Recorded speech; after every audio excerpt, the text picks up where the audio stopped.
Quer todo mundo, irmãos. E aí, Barnabé volta para o Chipre e fica lá com João Marcos. O que ele fica fazendo? A Bíblia não fala. A Bíblia não fala nada. A Bíblia não fala mais nada deles. Acerca desse episódio, zero. Mas quando você vai ler a Bíblia, você vai ver que a graça, e você vai compreender talvez a profundidade da graça de Deus no ministério da restauração. É que você vai ver Paulo ao longo da sua jornada, acompanhando a sua jornada de amadurecimento, você vai ver Paulo falando de Barnabé e de João Marcos com amor. Colossenses 4:12, coloca lá para mim, por favor. Paulo está escrevendo a carta aqui aos Colossenses e ele vai citá-los. Deixa eu ver se é aqui. É 4:11, vê se é 11. Jesus, chamado justo, também envia essas ações. Passa, por favor. Volta, é o 12 mesmo. Epáfras, que é um jovem, envia também sempre. Espera aí que eu escrevi, só um pouquinho, que eu vou ler aqui. Aqui está melhor, aqui para mim. Eu falei que era Colossenses 4:10, perdão. Volta no 9, que aí a gente vai pegar o texto mais.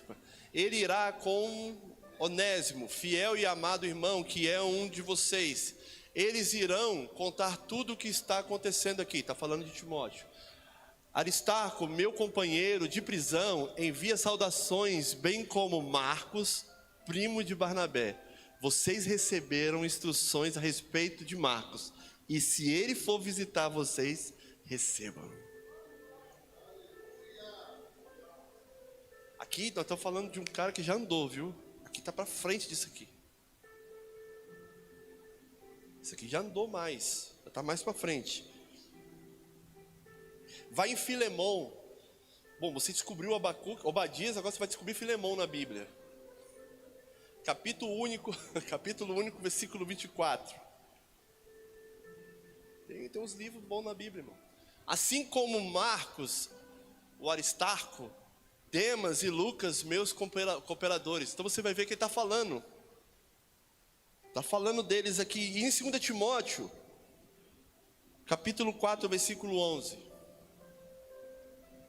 2 Timóteo 4. Só Lucas está comigo.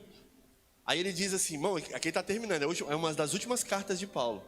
Volta no 10, por favor. Pois Demas, amando este mundo, ele está falando de um cara que abandonou. Olha só. Abandonou-me e foi para a Tessalônica. Crescente foi para a Galácia. E Tito para a Dalmácia. Oh, meu Deus, cada nome. Só Lucas está comigo. Lucas é esse aqui, que escreve isso aqui.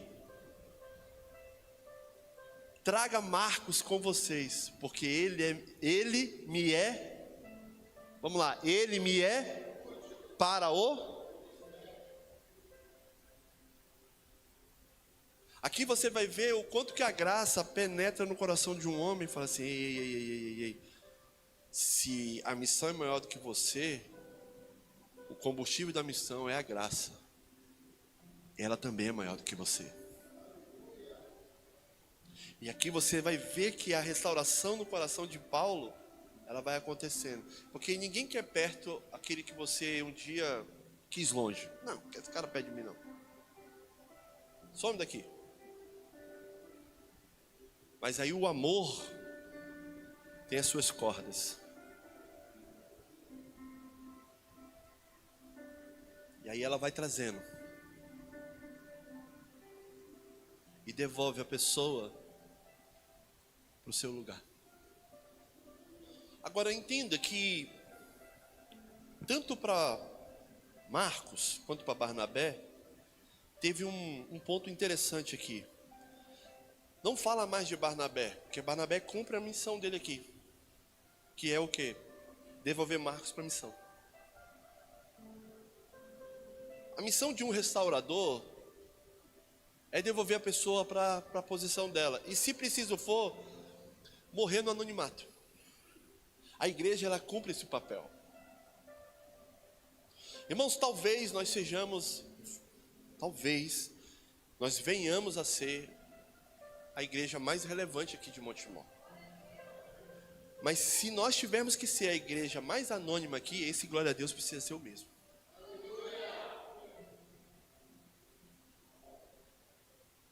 Se Deus quiser que nós venhamos a viver no anonimato, mas que o nome dele, assim como cantou o Fê, venha a ser engrandecido, que o nosso amém e o nosso aleluia seja o mesmo. Porque Barnabé fala de uma igreja que devolve as pessoas para o seu lugar e termina a sua jornada no anonimato. Acabou, cumpri meu papel, devolvi. Sai de cena que ninguém nem percebe. Nós precisamos ser o tipo de crente que precisa contrapor a cultura desse século. Que quanto mais influência, quanto mais visibilidade arremete para o sucesso cristão, você vai olhar que o evangelho vai te chamar muitas das vezes e vai te convidar a você apagar algumas luzes e deixar que a candeia brilhe sozinho, sem nenhuma luz mecânica. Porque enquanto os missionários gourmet estão indo para Paris, estão indo para Flórida, para Los Angeles, estão indo para Milão, a igreja sem holofote quer as nações, quer as terras mais pobres, quer os filhos indesejados. Irmãos, cada um no seu lugar, mas todos na missão. Cada um no seu chamado, mas todos na sua identidade. Amém? E mais uma vez a gente vai ver que Paulo, ele não se movia fora dos princípios, né? Ele fala, eu quero viajar, nós vamos visitar as igrejas, mas quem envia? A igreja. Mas Paulo escolheu Silas e partiu, encomendado, pelos irmãos, a graça do Senhor. Mais uma vez a igreja, vem cá, se eu quer ir. Mais ou menos o que aconteceu aqui, irmãos, nós vamos levantar uma oferta para os nossos pastores irem, para os missionários, os apóstolos, para eles visitarem os nossos irmãos e ver como é que está a igreja de Jesus. Aí partiu. Capítulo 16. Vamos viajar agora. Dá vontade de ficar aqui nesse texto de Barnabé e de Paulo, sabe? Deixa eu só falar uma coisa de Paulo aqui, antes da gente pegar o navio. É que Paulo, ele amava tanto a Jesus, que ele estava disposto a romper qualquer limite terreno por isso. Paulo fez uma escolha na sua vida. Ele falou, eu não vou ter apego algum na minha vida missionária, no meu chamado ministerial. Então você não vai ver Paulo casado, você não vai ver os filhos de Paulo, você não vai ver Paulo empreendendo, você não vai ver Paulo fazendo outra coisa que não fosse a missão de Jesus. E a missão de Jesus para Paulo era diferente da de Pedro. A missão que Jesus tinha para Paulo era diferente da de Barnabé. Porque foi Paulo que Deus chamou. Para ser Paulo, tinha que ser ele mesmo. Talvez não, certamente eu teria sido mais Marcos do que Paulo. Aqui. Mano, eu sou o tipo do homem que eu não consigo passar 3 dias fora de casa. 3 dias fora de casa já começa a assobiar. Ai meu Deus, cadê minha casa, minha esposa, pastor é testemunha. Fala, bora pastor, vamos voltar, cuida. Eu sou missionário de 72 horas. Venceu meu prazo, eu volto na hora. E se não me trazer de volta, eu vou para a pista e peço carão para os caminhoneiros. Quando perguntar por mim, eu já estou fazendo selfie em casa. Olha eu aqui, ó. Ainda faço inveja, olha minha comida, ó. O meu chamado não é esse, irmãos. Meu chamado é para estar no movimento apostólico, não é para ser um apóstolo. O meu chamado é ter os pés na terra para poder cooperar quando ele estiver nas alturas aí. Uma vez Deus falou isso comigo, lá em Brasília. Deus falou comigo assim, nós temos um amigo em comum lá em Brasília, e ele estava, né, rabiscando o céu, voava para um lado, voava para o outro. Aí teve uma vez que eu estava no Parque Shopping, lá de Brasília, e eu estava lá e de repente eu tive uma visão aberta, no meio do shopping. Não fez um widescreen. E eu vi uma águia voando. Olha aí, Anderson, a águia. E eu ficava na terra apontando para a águia. E Deus falava, a águia é o apóstolo. Você é o pastor. Você vai celebrar os voos dele. E ele vai celebrar a sua vida aqui na terra. Eu achava que era sobre a outra pessoa, mas hoje Deus me falou que é sobre o Senhor.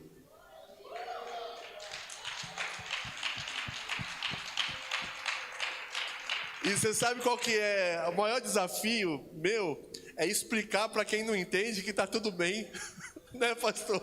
As pessoas chegam e falam assim, pastor Alain, o senhor tem um potencial. Eu falei, sai para lá, rapaz, me deixa quieto no meu cantinho ali. Tira o pé da minha janta, rapaz, você está ficando doido? Então é isso, cara, é você ver que você se completa no chamado do outro. E a gente se ama muito, meu amigo. Ele me liga antes de subir no altar, ele faz chamada de vídeo. Ah, mas eu estou aqui, Deus está falando comigo, e a gente celebra junto.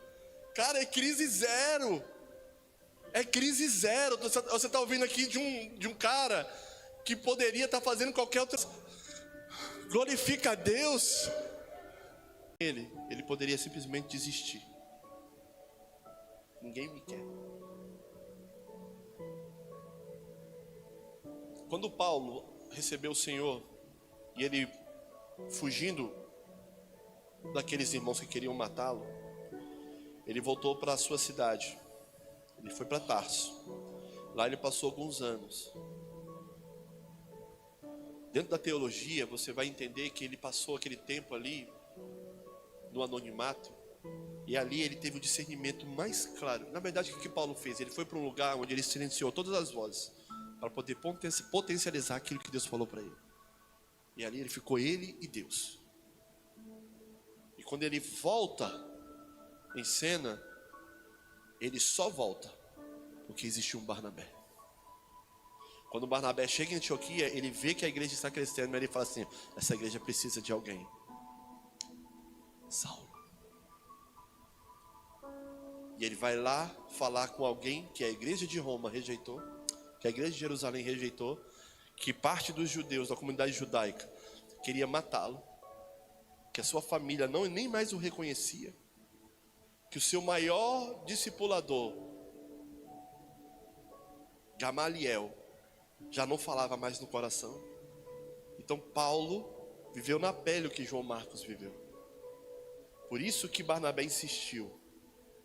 Então essa insistência, ela tem uma profundidade no coração de Paulo muito forte, mas ele foi firme no zelo. Não posso comprometer o chamado, não posso comprometer a missão. E Barnabé falou assim, ok, cuide da igreja, eu vou cuidar de um pastor.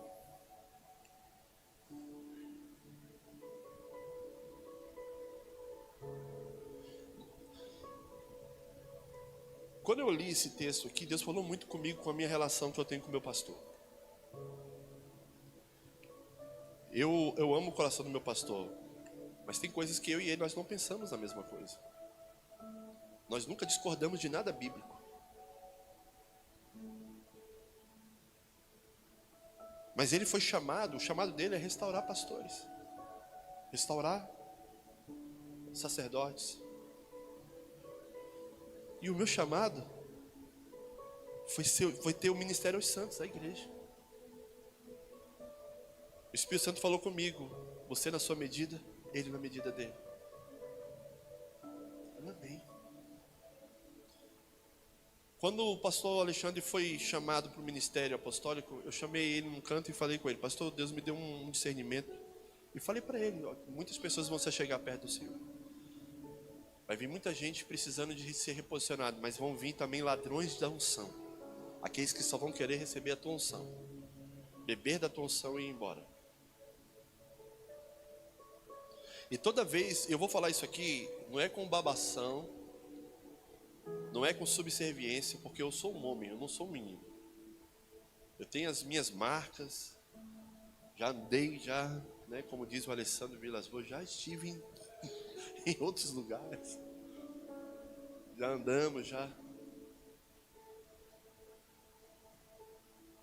Mas eu conheço a vida dele. Eu tenho conhecido a vida dele. E todas as pessoas que se encostam nele,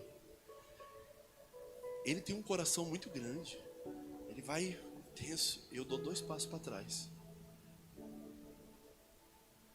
Todos. E o caminhar vai fazendo eu chegar mais perto. O caráter, as intenções, as coisas simples.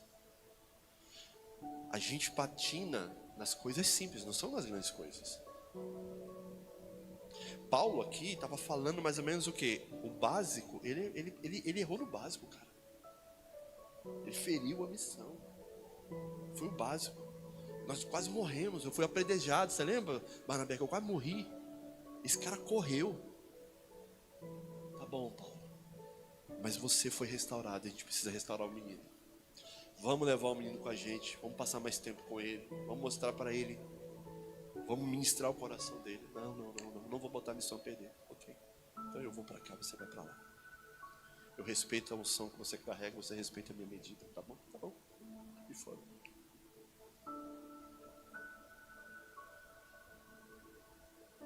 Nós precisamos, não é desconfiar, mas nós precisamos respeitar os processos. E Paulo aqui nos ensina que o chamado ministerial precisa de ter crivo. Porque muito provavelmente ele teria um problema na igreja aqui.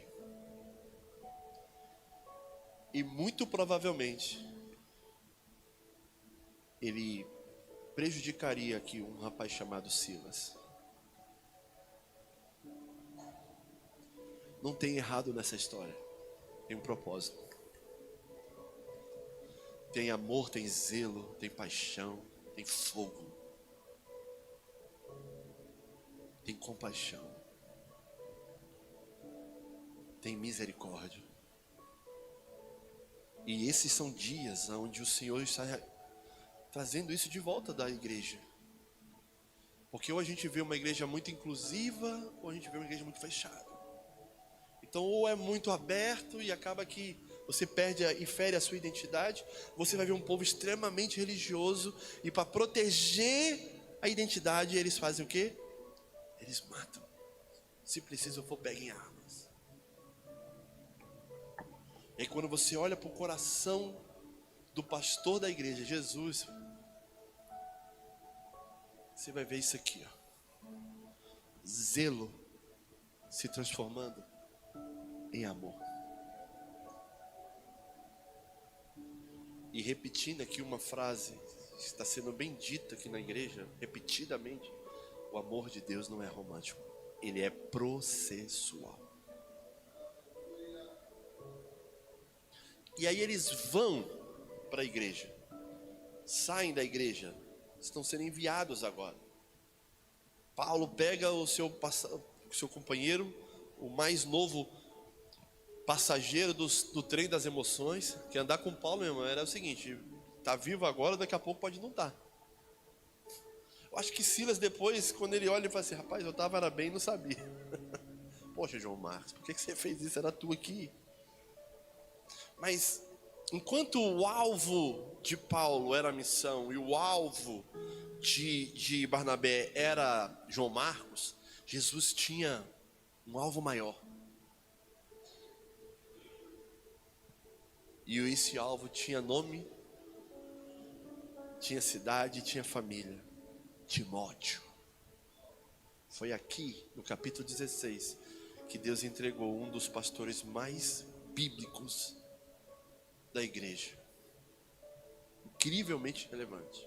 Timóteo. E aqui a gente vai embarcar agora em várias coisas.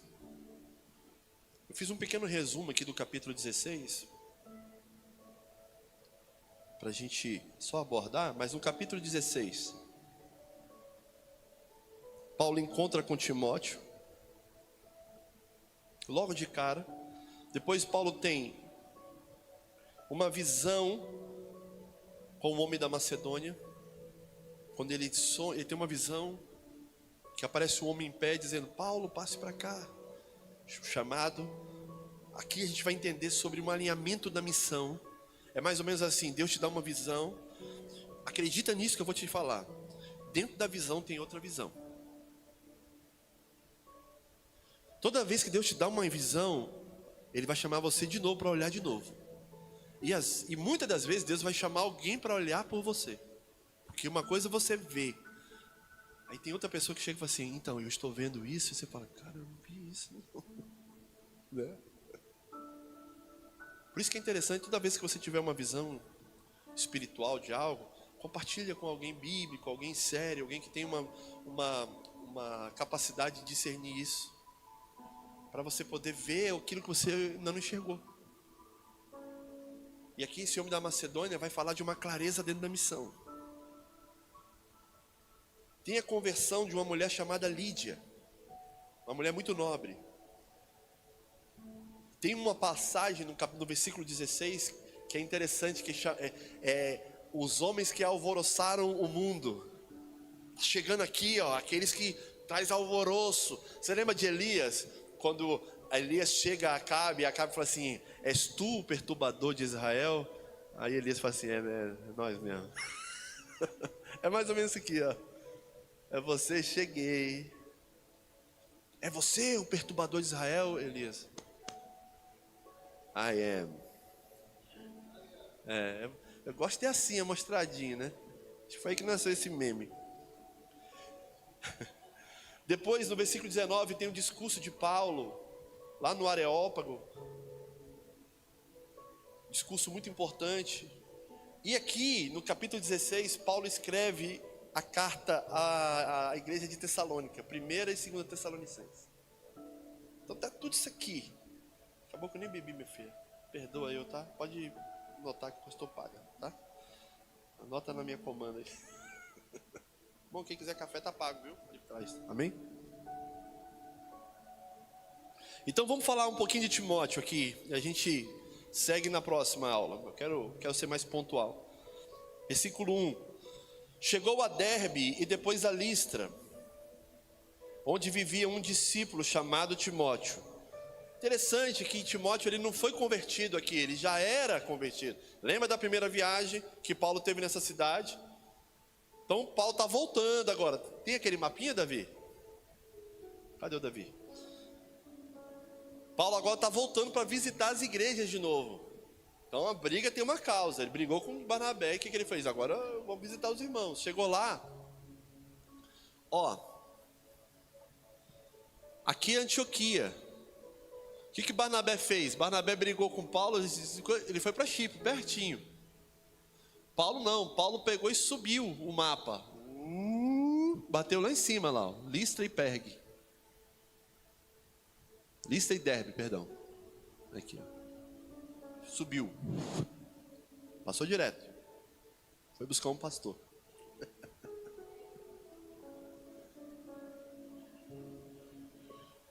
Sua mãe era judia, convertida, e seu pai era grego. Então tinha um problema aqui na casa de Timóteo.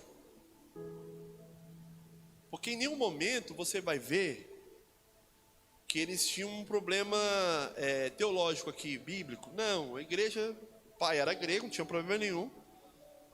A mãe era judia, correto? Convertida. E Timóteo era crente. Mas Paulo mostra mais uma vez a preocupação que ele tinha com o testemunho da igreja e com como ele iria apresentar esse irmão à igreja. E prevendo o que havia acontecido lá com aquela problemática lá com os irmãos da igreja de Jerusalém, que na recomendação eles falaram que, olha, recomendamos vocês a se abster de imoralidade, a comer comida, né, de ídolos, essas coisas todas. Tal. O que Paulo falou? Cara, a gente precisa resolver isso daqui. Então, a mãe e o pai eram uma autoridade aqui, e o pastor local, no caso aqui, não tinha pastor nessa igreja, era um presbítero que cuidava dessa igreja. E a igreja não era igreja assim, irmãos, era nas casas, tá? Então as igrejas antigamente tinham os lugares de reuniões, os cenáculos, mas a grande parte da movimentação era dentro de casas. E aqui nessa casa, provavelmente quem era o pastor dessa igreja era o próprio Timóteo, dessa casa. Porque você não vai ver a Bíblia chamando nem o pai nem a mãe de discípulo, mas chama quem? Chama Timóteo. Então, Timóteo já funcionava no governo aqui de uma igreja local. Ele já era sacerdote na casa dele. E o mais importante aqui são os crivos. Então o que Paulo não chama, enaltece aqui a função de Timóteo. Você não vai ver ele falando o presbítero Timóteo, o obreiro Timóteo, não, ele fala de Timóteo.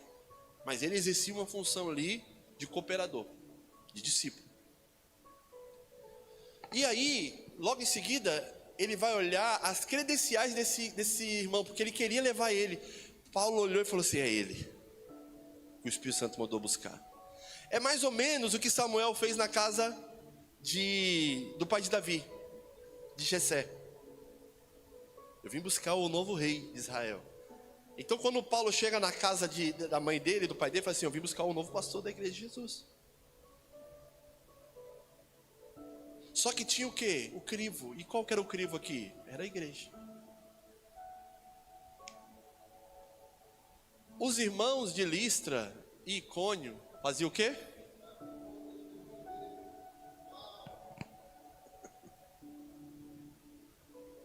Vamos lá. Qual que é a maior autoridade da igreja? Qual que é a maior autoridade da igreja? A palavra. E dentro da igreja, quem que detém maior autoridade? A igreja.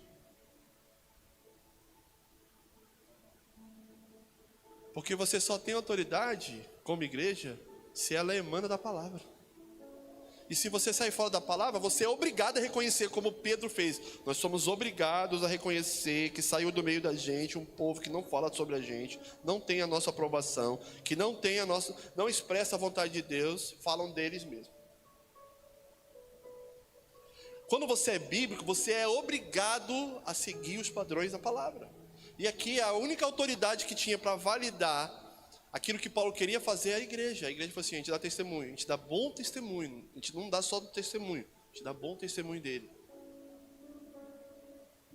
É a igreja falando do seu pastor aqui.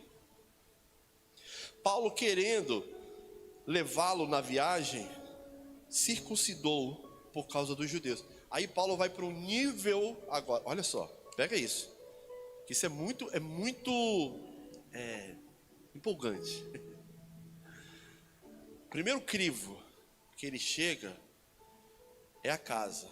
Então ele não acha Timóteo na esquina, ele acha Timóteo em casa. Fala assim comigo, na família. O seu primeiro lugar de influência ministerial. Eu vou repetir o que eu disse antes. Não é o seu primeiro ministério. O seu primeiro ministério é o Senhor. Ame um homem mais, sabe, de forma tão assim. Mas ame um homem que ame mais a você, que ame mais a Cristo do que a você. Que esteja a ser disposto a morrer por Jesus. Então o seu primeiro chamado é ao Senhor. É dar uma resposta ao Senhor do seu sacerdócio. O seu segundo movimento é na sua casa. E aqui, você está vendo a casa e a família. Diga, a igreja. Dando um bom testemunho pro cara. Não, pode. Meu filho é porreta, cara. Meu filho é um pastorzão. A igreja. Esse cara aqui a gente está firme na fé, porque ele queima por Jesus. Todo dia, visita a gente, faz isso, faz aquilo. fala de Jesus, fala do que o Senhor está falando, esse cara te ama, viu? Aí Paulo falou assim, rapaz, vou levar esse cara comigo. Bora, Silas, bora. Silas quase não fala também, fica calado aí, né? Aí Silas fala, Paulo, só ora. Vamos trazer um pastor, né? Para contar umas piadas, né? Mais ou menos assim.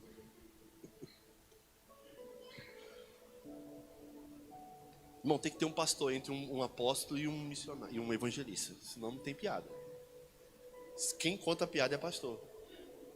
Quer ver? Eu vou contar uma, brincadeira. Ó.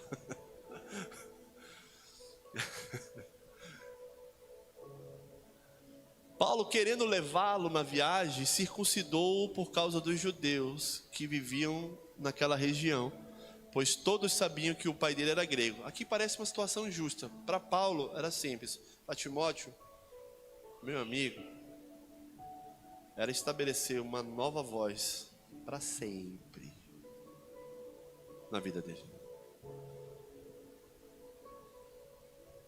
Para Timóteo, para Paulo, era mais ou menos assim, vamos embora, mas para isso você precisa ser um de nós.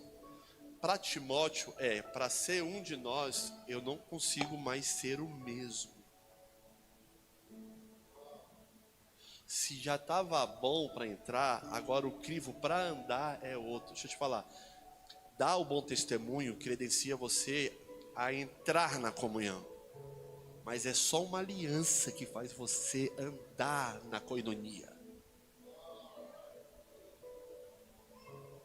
A circuncisão fala da aliança que Deus faz com o seu povo e o seu povo faz com a missão. Timóteo teve que abrir a sua intimidade. Teve que fazer uma escolha. Vamos pensar aqui comigo. Se Timóteo falasse assim, Paulo, meu apóstolo, eu amo o Senhor, eu amo a missão de Cristo, mas eu tenho um pai vivo, eu tenho uma mãe, eu tenho uma família, eu tenho uma igreja local. O Senhor poderia repensar isso, ou me dar um tempo para pensar? O que Paulo ia fazer? Ok, meu nome é tchau. Era tanto justo para um quanto para outro. O problema aí, irmãos, é isso aqui, ó. É o zelo de ambos. Então, o que Timóteo faz? Aqui, aproximadamente, entre os seus 18 a 22 anos, 20, pode ter, é a margem do Ibope, né? Você pode errar 50 para cima, 50 para baixo, né? Não é assim que o Ibope erra, né? Errou uma eleição, né? Como é que não vai errar uma? É mais ou menos isso, a margem de erro aqui. Pode ser um pouquinho mais para cá. Mas é um homem já chegando já na sua maturidade, de um homem maduro, abrindo a sua intimidade para aquele que talvez ele só viu uma vez na vida.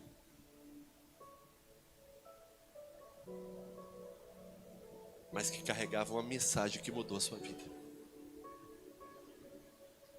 E aqui a gente aprende uma coisa.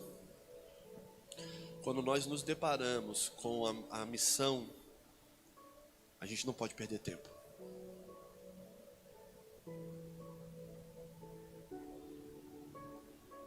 O Senhor, Ele é longâmino. Sim ou não? Amém. Mas quando o assunto é a missão, Ele não espera que a gente perca tempo. O Senhor nunca vai julgar o tempo que Ele exerceu. O tempo mora em Deus. Deus não mora no tempo, é o tempo que mora no Senhor. Então Ele nunca vai julgar nada do tempo que Ele desenhou. Agora Ele vai olhar sobre o óculos da missão apostólica da igreja e vai analisar o tempo que nós estamos desperdiçando para dar uma resposta. E esses homens entenderam de uma tal forma que eles falaram assim: pode entrar na minha intimidade.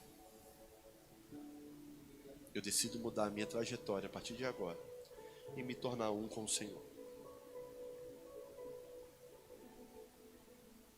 Nas cidades por onde passavam, transmitiam as decisões tomadas pelos apóstolos e presbíteros em Jerusalém, para que fossem obedecidas. Então olha a mensagem dele. Primeiro a gente resolveu a questão da escolha e do escolhido. Agora tinha o quê? A mensagem. E qual que era a mensagem? A primeira mensagem da primeira viagem foi o quê? Creia no Senhor e será salvo tu e tua casa. Todo mundo, eu creio, foi salvo. Paulo volta para checar como é que está o coração dessas pessoas. E agora a mensagem é mais ou menos o quê? Irmãos, aconteceu um problema na igreja de Antioquia, porque desceu de Jerusalém falsos irmãos, e a gente agora precisa fortalecer vocês com a mensagem da graça. É isso. Só que eles estavam falando agora, mostrando uma carta nas mãos, que era a carta do concílio, que os apóstolos de Jerusalém escreveram. Então a mensagem deles era essa aqui, ó. Olha o que os apóstolos falam da gente, e olha o que ele permite que nós, como igreja, venhamos a viver. E a carta aqui nós já lemos. Vamos ler de novo. Soubemos que alguns saíram de nosso meio, sem nossa autorização. Isso é o concílio de Jerusalém.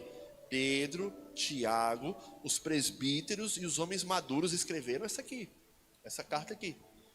Soubemos que alguns saíram do nosso meio, sem nossa autorização, e os perturbaram, transtornando a mente de vocês com o que disseram. Assim, concordamos todos em escolher alguns homens e enviá-los a vocês com nossos amados irmãos Paulo e Barnabé. Homens que têm arriscado a vida pelo nome de nosso Senhor Jesus Cristo. Portanto, estamos enviando Judas e Silas para confirmarem verbalmente o que estamos escrevendo. Aqui está o motivo de que Paulo não queria levar João Marcos. Ele não estava nessa carta. Eu vou apresentar essa carta para fortalecer os irmãos Barnabé. Ele não está nessa carta. Barnabé para Paulo. Paulo, não precisa. Você é a carta. É mais ou menos assim. Pareceu bem ao Espírito Santo e a nós não impor a vocês nada além das seguintes exigências necessárias. É os crivos. Que se abstenham de comida sacrificada aos ídolos, do sangue, da carne, de animais estrangulados e da imoralidade sexual. Vocês farão bem em evitar essas coisas, que tudo lhes vá bem. Aqui foi a mensagem que a igreja entregou para Paulo e para Barnabé. Amém? Fala de circuncisão aqui, irmãos. Por que Paulo pediu para circuncidar então?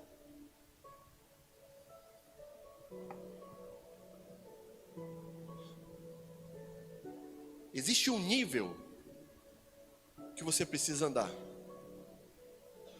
Todos foram chamados a andar numa medida, amém? Nessa medida aqui, Paulo não estava forjando um discípulo, estava forjando um filho. Para o ambiente congregacional, a carta vale, a doutrina é essa. Mas no ambiente de paternidade é no nível de aliança, cara. Nós não vamos colocar nada em risco. Quando o assunto é a aliança com o Senhor, a gente precisa olhar para a cruz e ver a circuncisão que Deus fez lá.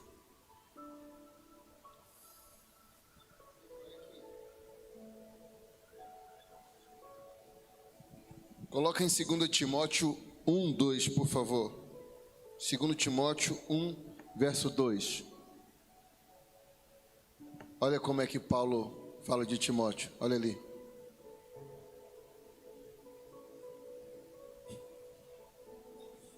Será que Paulo entendia sobre paternidade? Olha o que Paulo disse. A Timóteo, meu amado filho, graça, misericórdia e paz da parte de Deus. Graça, misericórdia e paz. Então o que eu entendo aqui? Espera aí rapidinho. Sobe para cá, João. Então olha aqui, ó. A Timóteo, coloca 1 Timóteo também, capítulo 1, verso 2 e 3. Vamos lá. 1 Timóteo. Vamos ver se ele fala também a mesma coisa. Olha aqui. De novo. A Timóteo.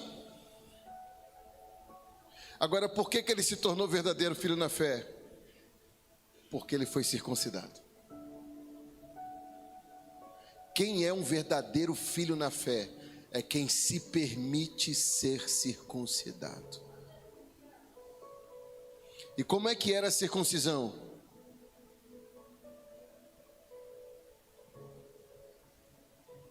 O órgão genital colocava na mão do sacerdote. O que significa isso, espiritualmente falando?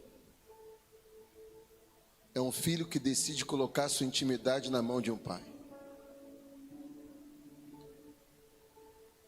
É uma exposição.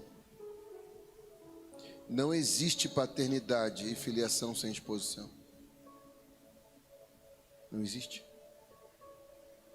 Não existe. E eu acho interessante que esse texto, quando ele fala a Timóteo, meu verdadeiro filho na fé, você já parou para pensar por que esse texto fala de verdadeiro? Quando é que você precisa dizer? Gente, eu não sei você, mas quando eu vou comprar as coisas, acho que quando você vai comprar assim também, né? Você dá o dinheiro ali no caixa e a pessoa vê se a nota é verdadeira ou falsa, sim ou não? Você trabalha assim, né? Você faz isso todo dia. Quem trabalha em comércio, né? Lida com isso todo dia. Por que você precisa verificar se é verdadeiro? Por que Paulo fala do verdadeiro? Você só precisa falar daquilo que é verdadeiro quando existe um falso. Você não precisa falar do que é verdadeiro quando não existe falso. E o que seria, gente, isso aqui é muito forte. E olha aqui, a Timóteo, meu verdadeiro filho. Dentro daquilo que o pastor Alan, eu nem imaginava que ia falar nada sobre isso. Eu estou expondo um texto bíblico numa revelação desse texto, amém, queridos? Amém? Isso foi uma coisa que eu já estudei há muitos anos. A gente se debruça em cima desses assuntos há muitos anos. Por que ele fala verdadeiro filho? Ele só fala verdadeiro. Você só precisa falar do que é verdadeiro quando existe algo falso. Por que eu preciso falar de um evangelho verdadeiro? Quando existe um tipo de evangelho falso que é pregado por aí. Eu preciso falar de um verdadeiro. Quem está entendendo isso? Então, quando ele fala de um verdadeiro filho, ele está dizendo, existe uma filiação falsa.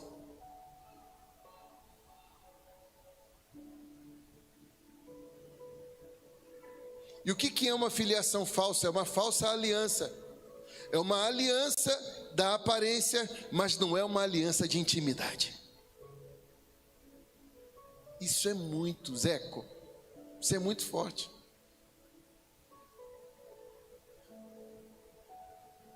Agora, para e pensa. Eu tenho um amigo que ele sofreu um acidente em Brasília e ele perdeu o pé direito dele. Ele estava de moto, um carro atravessou o cruzamento e estraçalhou o pé dele. Estraçalhou o pé direito dele. E ele anda de prótese hoje. Paul é o nome dele. Nome alemão. É escrito todo diferente o nome dele. Ele foi quando eu era aluno da escola preparatória de cadete do Exército. Não, quando eu era cadete da Academia Militar das Agulhas Negras, no Rio de Janeiro, em Resende, ele era meu instrutor de educação física. Um cara com uma capacidade física boçal. E aí nós nos reencontramos anos depois com o pé amputado. E sabe o que é interessante? Ele de calça você não percebe. Que ele anda perfeitamente. A aparência é perfeita, mas a essência não é a mesma do corpo. O que é quando o Senhor nos faz uma menção dessa, a prótese ela faz o mesmo movimento do corpo, mas ela não tem a vida da cabeça. Ela não sente o mesmo pulsar do sangue. E isso aqui, quando Paulo fala, queridos, eu acredito que Paulo passou por muitas coisas no seu ministério. Eu acredito nisso. Porque eu vou te falar uma coisa. Todas as viagens missionárias, as situações, tentaram matar ele, chicotearam não sei quantas vezes. Meu Deus do céu. Você acha que eu não peço misericórdia, irmão? Eu peço misericórdia da minha vida.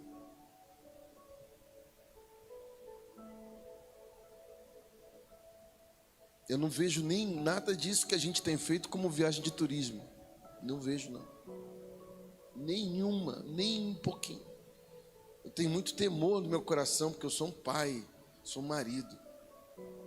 Tenho filhos que eu amo e que eles me amam. Tenho uma esposa que eu amo muito e eu sei que ela me ama muito.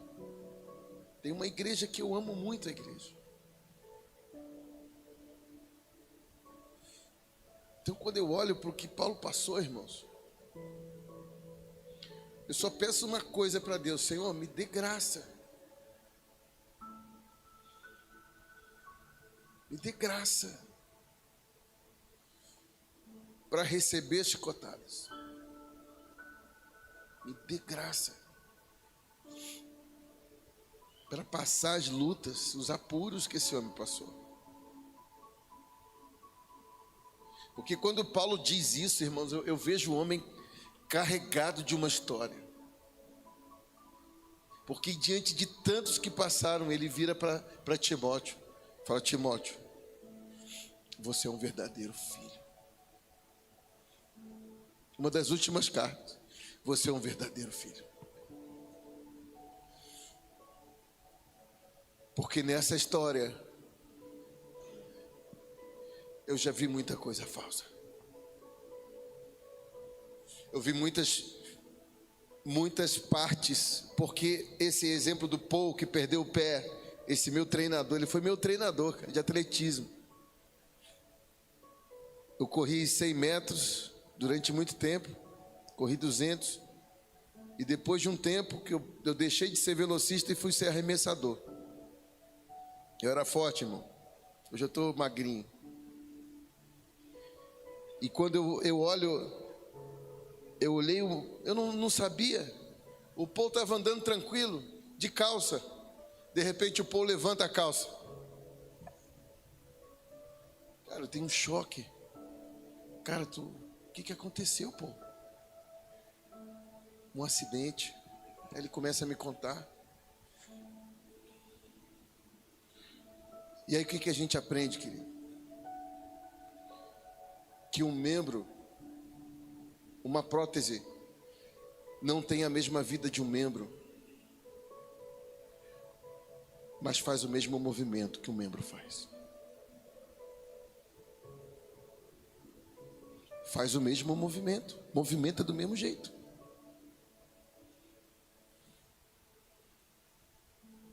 Mas quando vai para o lugar da vida, então quando ele diz isso, já vou te entregar de volta para a gente encerrar. A Timóteo, meu verdadeiro filho na fé, fala assim comigo: Paulo diz que existem 3 medidas ou recompensas para quem é um verdadeiro filho.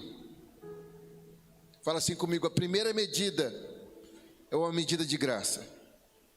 Recebe um favor que ele não merece. Fala comigo assim: a segunda medida para um verdadeiro filho é receber misericórdia, é ser poupado de um castigo que merece.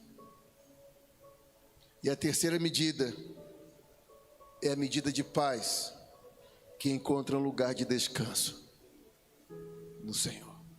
Fala assim, pode aplaudir o nome do Senhor. Encontra um lugar de descanso O lugar de descanso é um lugar que não tem briga, não tem vai. Não, não tem nada disso, irmão. É um lugar de paz, descanso. Verdadeiros filhos encontram esse lugar. Não tem briga, não tem inveja, não tem ciúme, não tem murmuração, não tem. É um lugar de descanso. Se sente bem. Um só coração, um só propósito. Amém. E aqui encerrando já, irmãos. Tá tarde, né? Ah não, tá na hora, ó. Vou pedir os 5 minutos, pode? 5, 10, 15. Amanhã é feriado mesmo, né? Então, para a igreja... Amanhã é feriado? Ah, não, pera aí que eu vou recalcular a rota aqui dessa viagem. Não, mas meu coração é de Montemor, você que quis ir para Indaiatuba. Eu sou montemoriense. Todo mundo sabe aqui da igreja que eu queria ter ficado em Montemor, né, irmão? Sim ou não? Mas eu, pelo bem comum, pelo valor do VGV, fui para Indaiatuba. Aqui é o seguinte, aqui para a igreja, as credenciais do Bom Testemunho já valia. Para Paulo,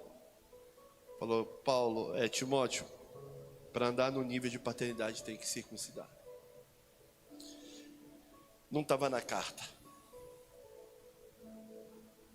Mas para andar na aliança, não é a carta dos apóstolos, é a carta de Deus que vale.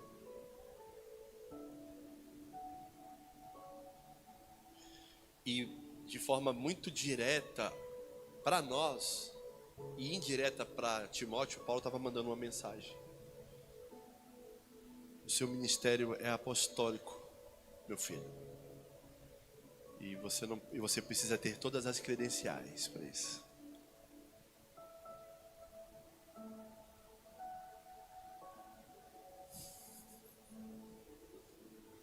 Eu preciso te dar as credenciais agora.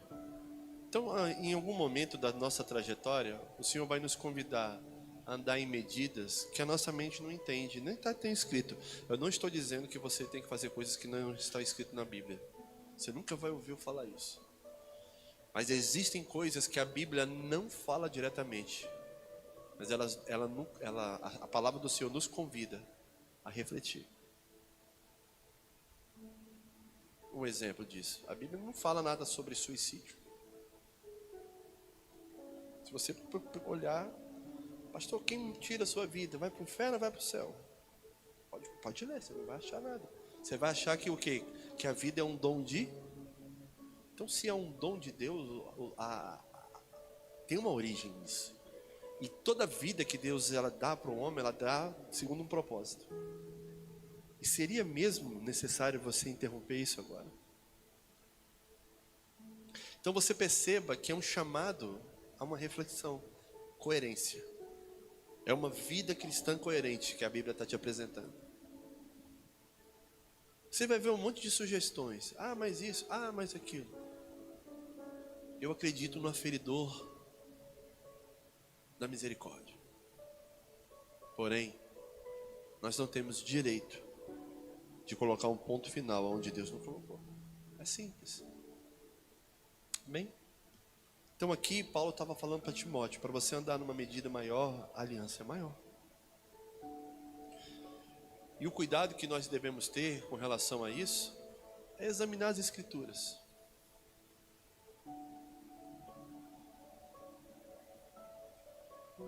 Examinar as Escrituras não é você fazer esse movimento para baixo e ler a Bíblia. Vai além.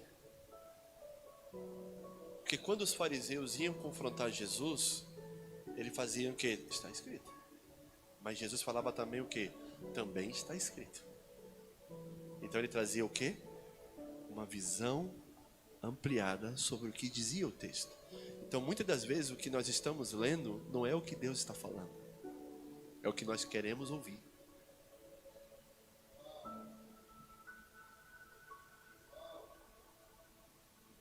Então, quando os apóstolos apresentaram a carta, eles apresentaram o quê?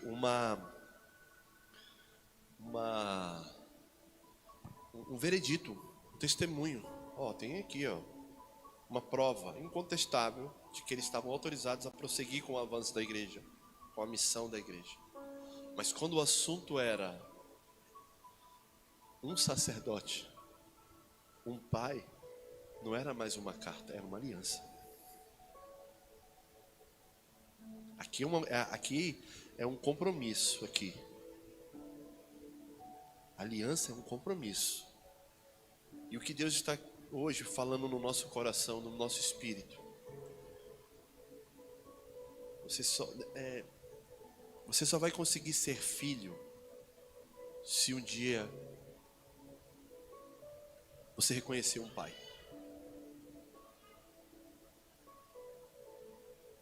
É interessante isso porque não é todo filho que vai ser pai. Mas todo pai, para se tornar pai, um dia ele precisou ser filho. Então é um pai falando para um filho: a autoridade que eu tenho para falar de você não foram pedradas, não foram açoites, não foram naufrágios. É a aliança. A aliança que eu tenho, você tem que ter. Amém? Você recebe essa palavra em nome de Jesus? Dê um forte aplauso ao Senhor. Deus abençoe.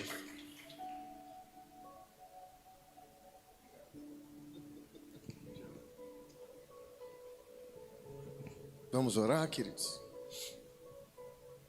Como fomos abençoados, né? Essas quartas têm sido muito preciosas. Eu quero agradecer por você estar aqui, bebendo da palavra, bebendo do Senhor, em nome de Jesus. Que essas palavras elas possam reverberar na nossa vida. Que a gente possa permitir que essas palavras avancem os limites das nossas convicções, avancem o limite das nossas opiniões, avancem os limites, inclusive naquilo que for necessário, que possa desconstruir estruturas de pensamento que nós temos, para que a mente de Cristo, por meio do Evangelho, seja conosco. Amém? Obrigado, porque a gente sabe que está frio, e mesmo com frio você está aqui. Vamos orar. Obrigado, Senhor. Obrigado pela grandeza da sua palavra. Estamos percorrendo o livro de Atos dos Apóstolos, capítulo a capítulo.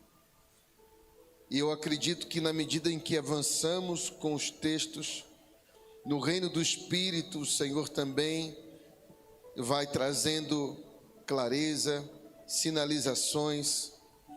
Não imaginávamos estar nessa jornada e essa jornada se tornar tão real, tão real. Há uma comunicação tão grande, Jesus, com a eclésia, com a igreja. Nós queremos te agradecer. Obrigado. Obrigado por aqueles que estão aqui, aqueles que estão em casa. Já vi que algumas famílias aqui da casa assistindo. Nós queremos te agradecer, Pai. Obrigado, Deus. Obrigado. Eu abençoo em nome de Jesus Cristo de Nazaré, Pai, a vida dos teus filhos. Os abençoamos com a bênção de Deus Pai, com a graça que há no nosso Senhor e Salvador Jesus Cristo, com as doces consolações, com o poder e com a comunhão que há no Espírito Santo de Deus. Que o Senhor te abençoe e te guarde, que Ele faça resplandecer o seu rosto sobre ti, que Ele tenha misericórdia de ti e te dê paz. Amém? Aplauda o nome do Senhor. Deus te abençoe. Vá em paz. Obrigado, gente.